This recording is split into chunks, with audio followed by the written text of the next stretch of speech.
give a fuck? Why do I give a fuck?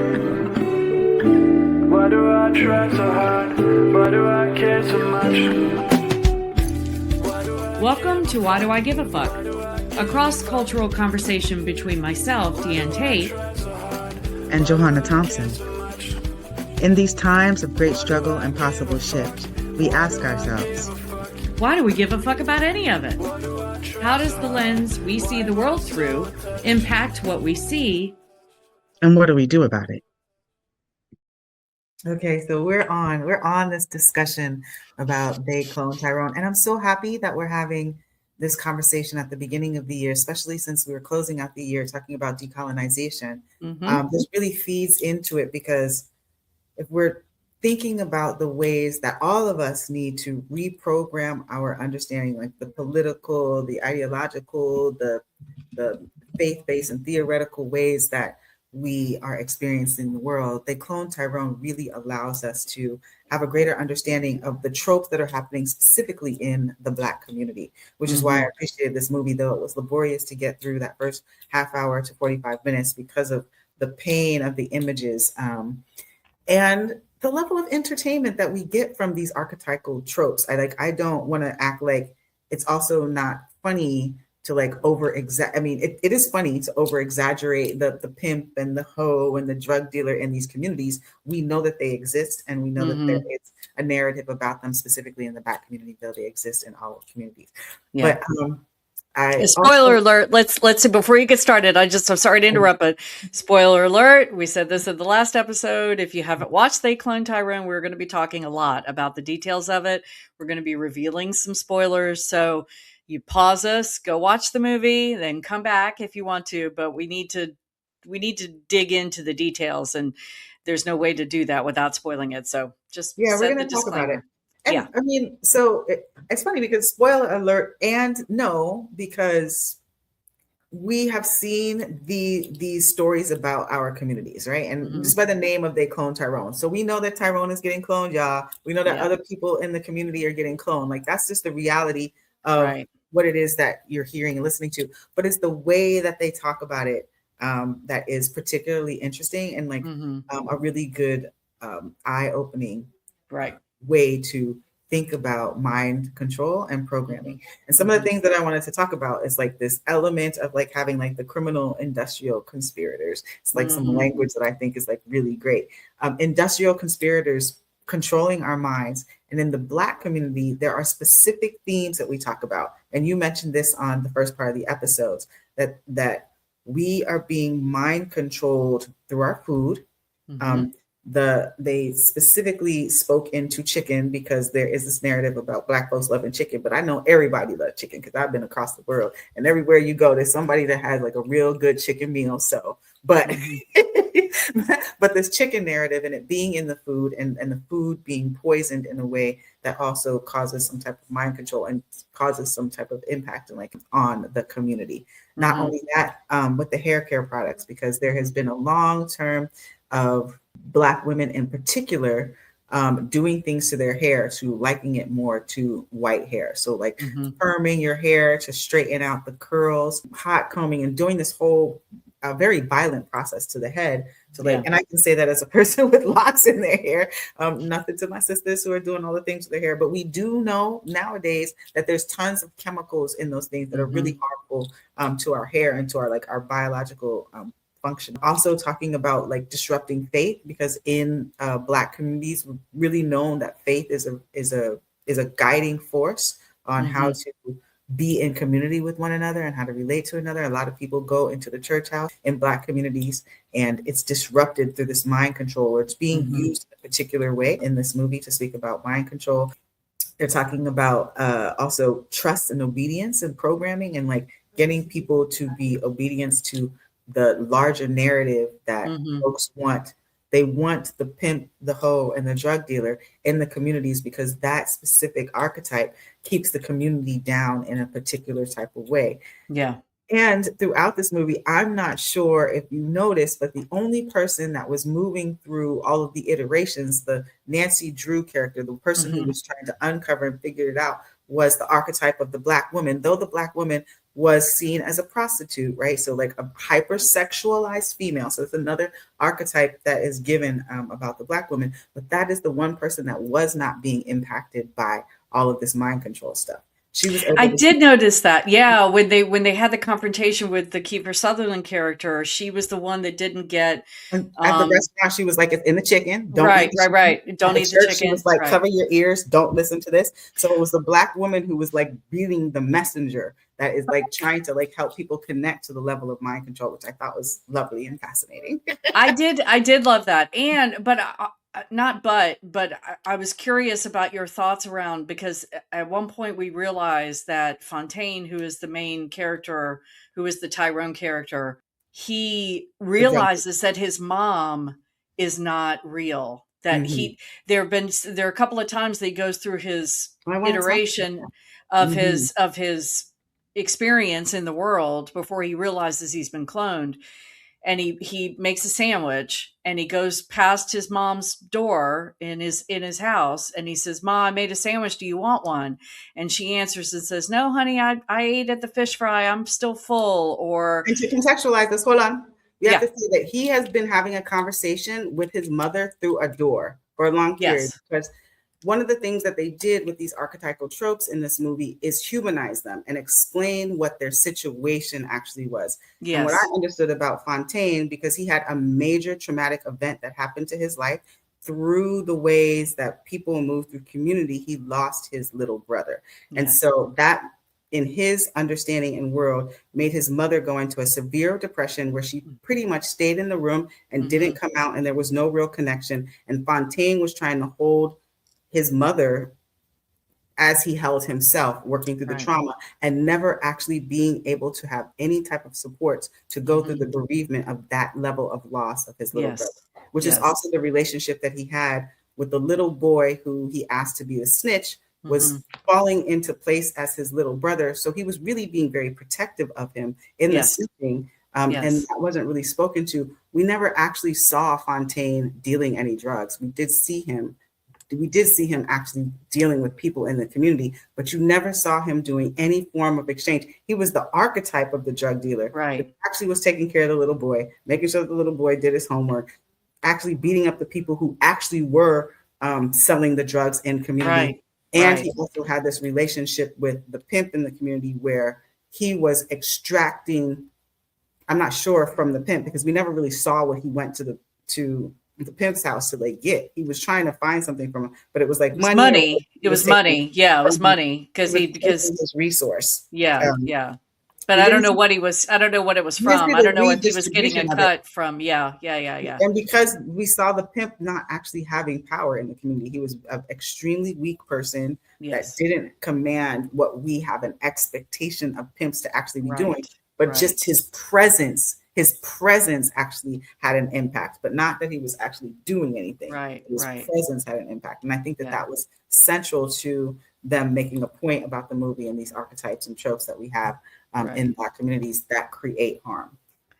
So getting back to the Black women and how they manifest in the movie, I thought it was so interesting when he finds out after a couple of iterations, once he realizes that he's been cloned and that this is happening, he's starting to unpack the realities of what's happening. Is he goes by his mom's room. He says, "Mom, can we talk?"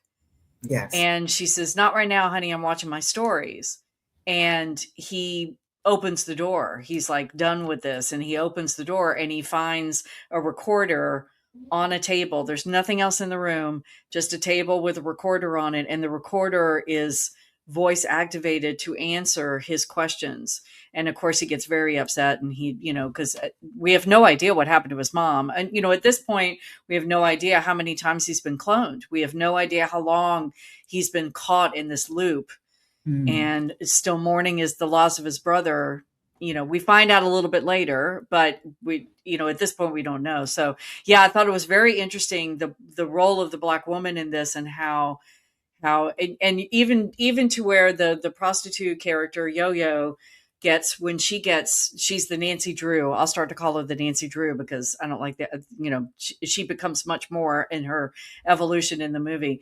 the Nancy Drew character Yo-Yo gets kidnapped by the white people that are doing the cloning, and she gets taken down into the bunker area that we talked about, where they're doing all of the experiments on everyone, and they start to do an experiment with her on a new hair product that has a higher level of this chemical in it. They're testing it on her, and what they don't realize is that she's wearing a wig, because she has an afro on when they Protective they hairstyle. kidnap her, and it's a wig, right? Yes. So I thought that was interesting. That went down in my notes, is that the white people didn't realize that a black woman's hair is often can be a wig, and is not so they're putting all of the stuff on her, and they're commenting to themselves that, this is a lot stronger than it usually is, and what if this doesn't go well? And the other one's like, well, we'll take another one so that we can keep trying it or something. And so she pretends as if it kills her, because she's trying to get them to believe that they have got her in this scenario. And then when events happen that cause her to break out, she takes off the wig, and of course all of the chemicals on the wig, and she's good to go. And I thought that was a beautiful choice. I thought that was a gorgeous choice in the storyline. So Yeah. And I see that also with a different perspective. Good. That I'm sure you do. I want to know. What did I not see through my white eyes? Because I'm sure there was plenty. I mean, you just wouldn't know. So, and I also watch like the current day black exploitation TV network, which I absolutely love. And there's a whole bunch of wig snatching on that show, both with black and white and Latino women. So everybody's wearing wigs. So I'm just going to say that. But the other thing is that the way that we talk about measures of doing our hair differently these days is protective hairstyles, right? Because we know that there is so much chemical and so much harm that most people will braid their hair down, put on a thing, and wear a fake type of hair situation to actually protect themselves from on their hair. And there's some harm pieces that happen with that, the way that process goes, but it is considered more of a protective hairstyle to maintain your natural hair, as you're also playing this role that needs to play to help you advance and survive in the United States in particular, and to have a type of look. I also thought about the what happens in today's society with with white society saying that natural hair on black women is not professional, legal. Right?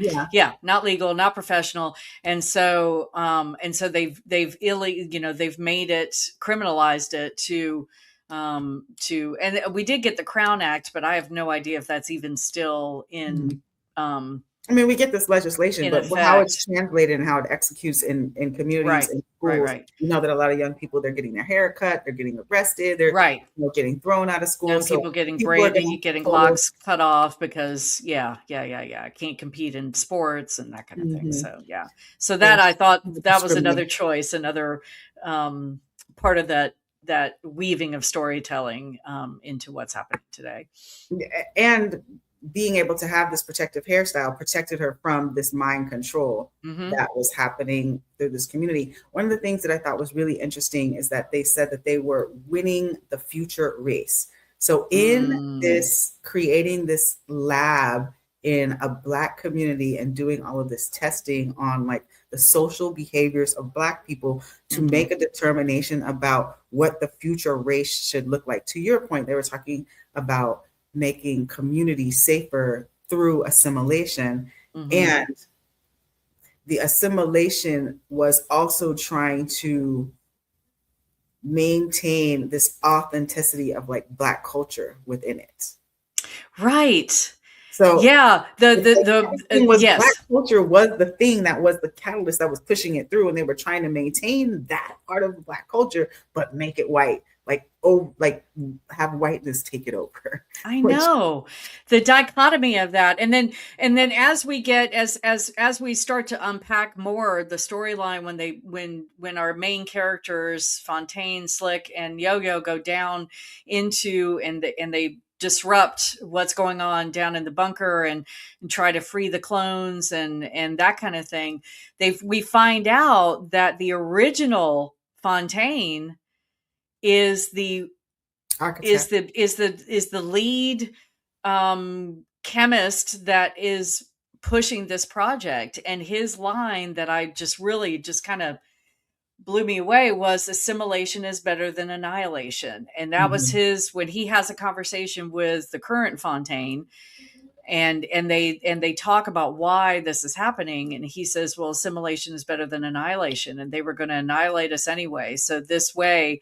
And he's got behind him, he's got iterations from a darker skinned black person all the way to the lighter skinned with the afro. They do talk about the hair. They say that the hair is the most stubborn, and it's the last thing for them to trade. And that's why we see sprinkled throughout the movie in the pretend version of the Glen, these folks, individuals, humans that have very, very light skin, but have afros still, because they are the assimilated ones, and they're ending up doing the bidding of what's happening down below in the current iteration of the Glen. So yeah, I thought that was really interesting. I'd love to hear your thoughts on that.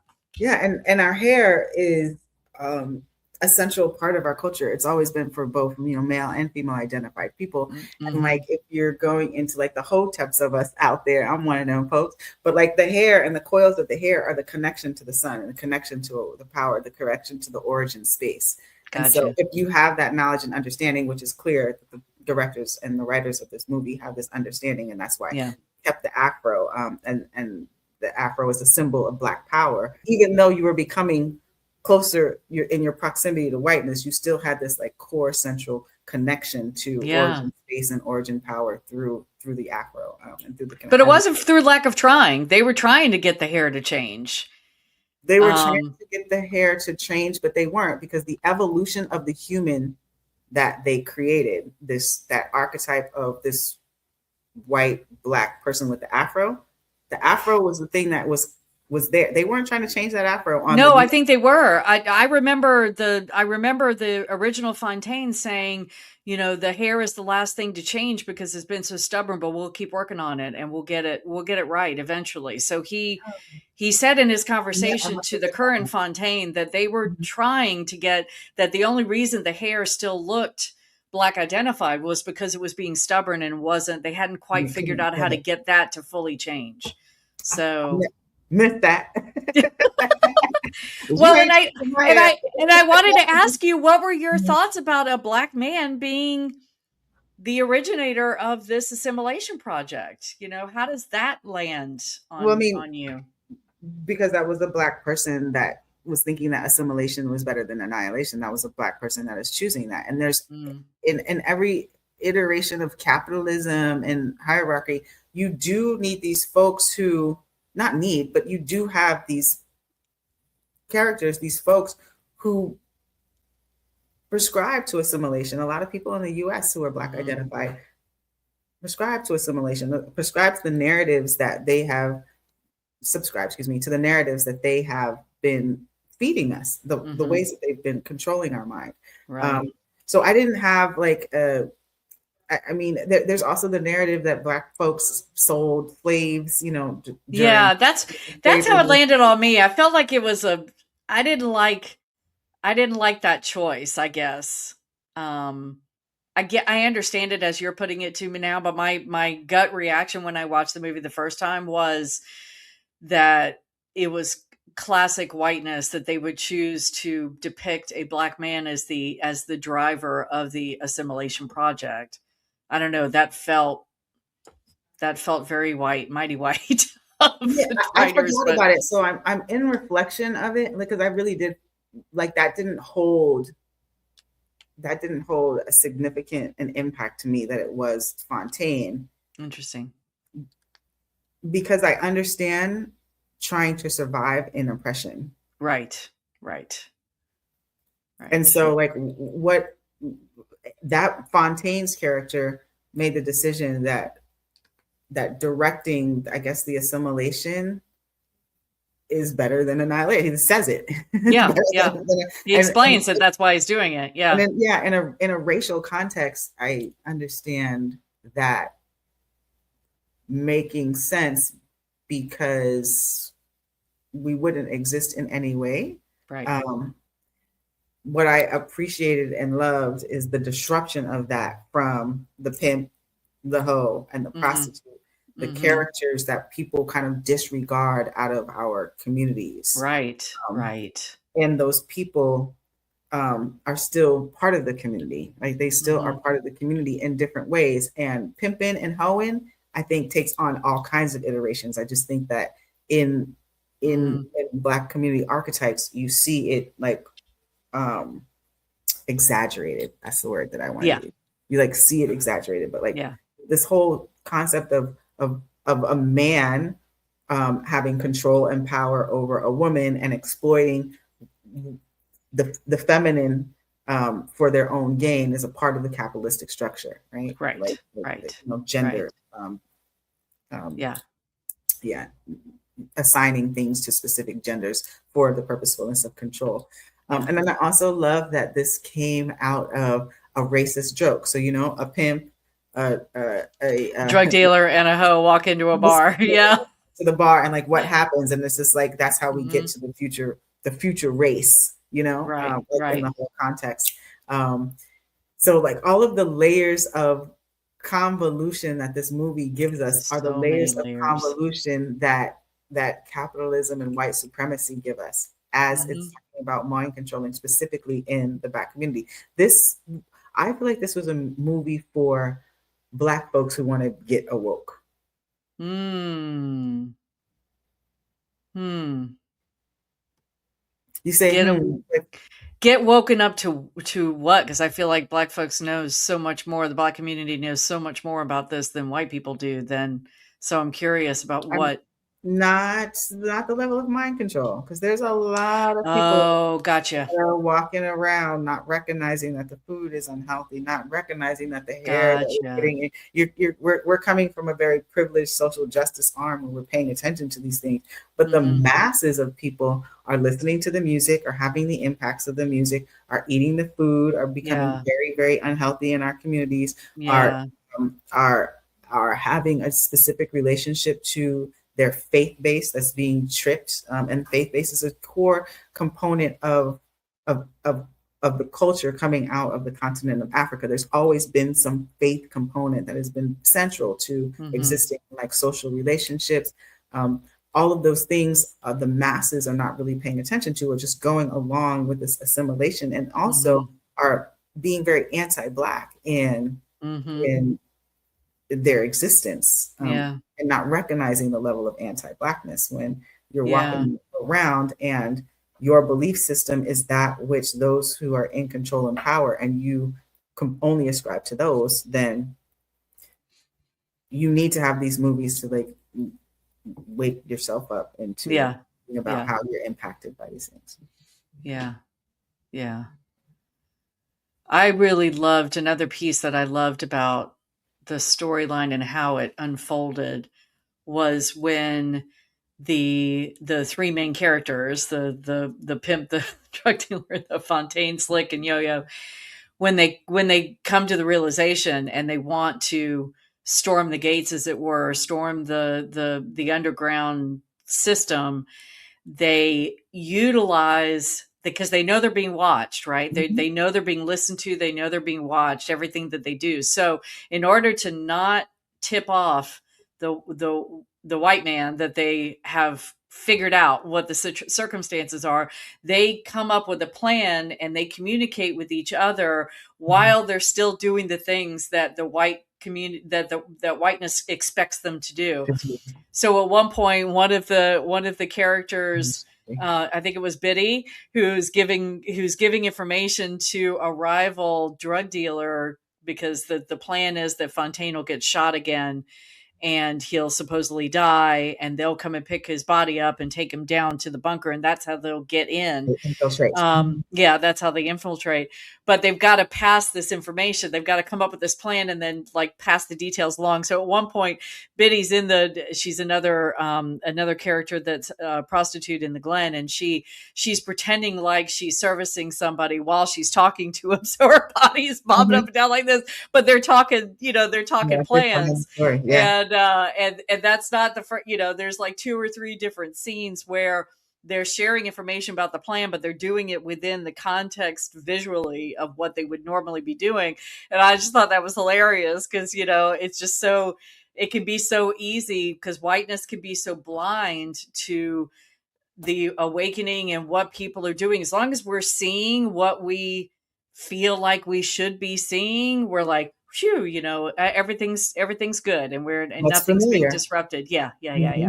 So I thought that was brilliant. So many nuggets, so many layers. Nuggets. You said layers, and that is like the perfect word. There are so many layers. There's complete layers. And then like the whole other layer of all of the folks that that in the construct of this community in the Glen that they've tried to keep separate and at war with each other. Mm-hmm. They all have to start having this underlying conversation with each other to execute the plan. Yes. And go forward with dismantling and disrupting this cycle of cloning these archetypes that are harming communities so that they continue with this lab.